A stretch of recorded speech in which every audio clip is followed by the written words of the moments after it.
Assalamualaikum, hai. Aku rasa sekarang ini pada tahun 2025 semua smartphone telah mencapai kepada tahap maksimum yang mana kita telah pun melihat kamera yang terbaik. Kita dah melihat kamera yang boleh zoom sehingga 100 kali. Kita juga telah melihat skrin terbaik pada telefon pintar. Jadi sekarang ini ada dua syarikat gergasi yang sering menjadi pujaan hati masyarakat dunia, iaitu Samsung dan juga iPhone, yang telah pun dilihat mencapai tahap yang paling tinggi. Dan ramai juga yang memperkatakan sekarang bahawa untuk kepuasan dan juga nikmat membeli telefon pintar itu kita boleh dapat pada jenama lain seperti Vivo dan juga Xiaomi, Huawei, kerana mereka sedang mencuba memecahkan rekod-rekod yang ada pada Samsung dan juga iPhone.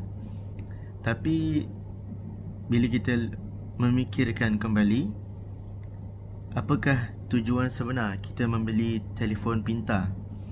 Adakah kita membeli semata-mata untuk kepuasan diri, ataupun adakah kita membeli kerana fungsi yang ada pada telefon pintar berkenaan? Seperti contoh, saya sendiri pada tahun 2023, pada masa itu saya sangat tergila-gilakan S23 Ultra, S23 Ultra, dan saya sentiasa melihat telefon itulah, buka YouTube, pinjam telefon kawan, macam minta dekat dia kan, boleh tak aku nak tengok telefon kau. Jadi masa tu hati tu sangat membuak-buak. Aku jadi tak keruan, dan kebetulan ada satu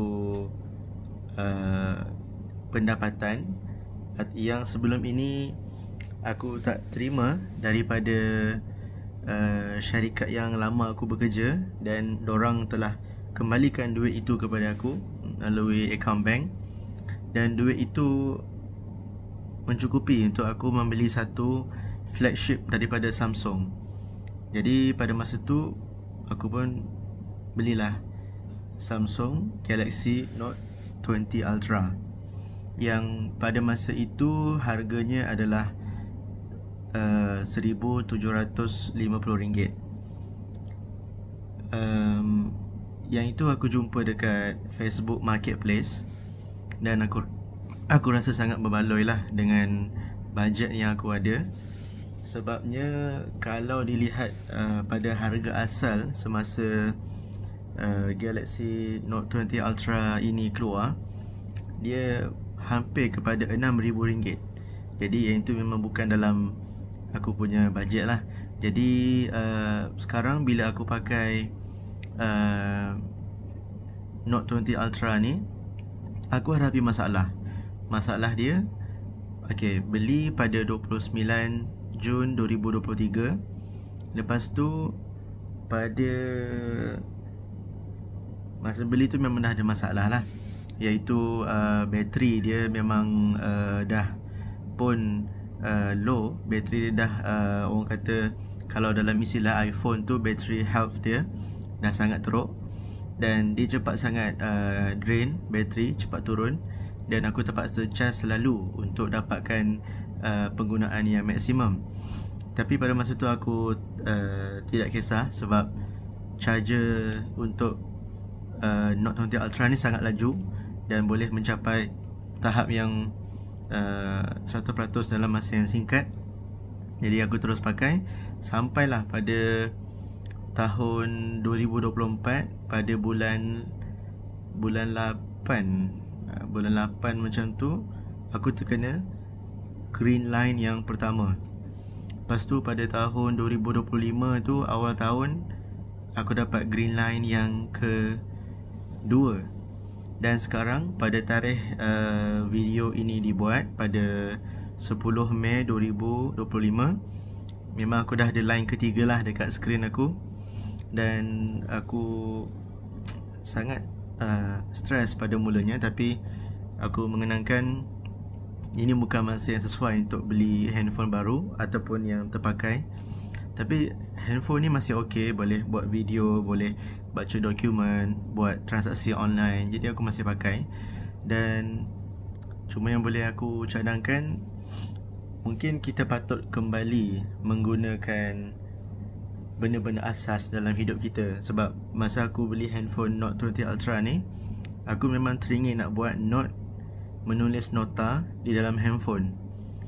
Kan Note 20 Ultra kan dia ada S Pen yang kita boleh tulis kat skrin, macam fungsi S23 Ultra semua tu. Mungkin kita patut, untuk orang yang betul-betul teringin nak beli, sebab sekarang ni kita macam merasakan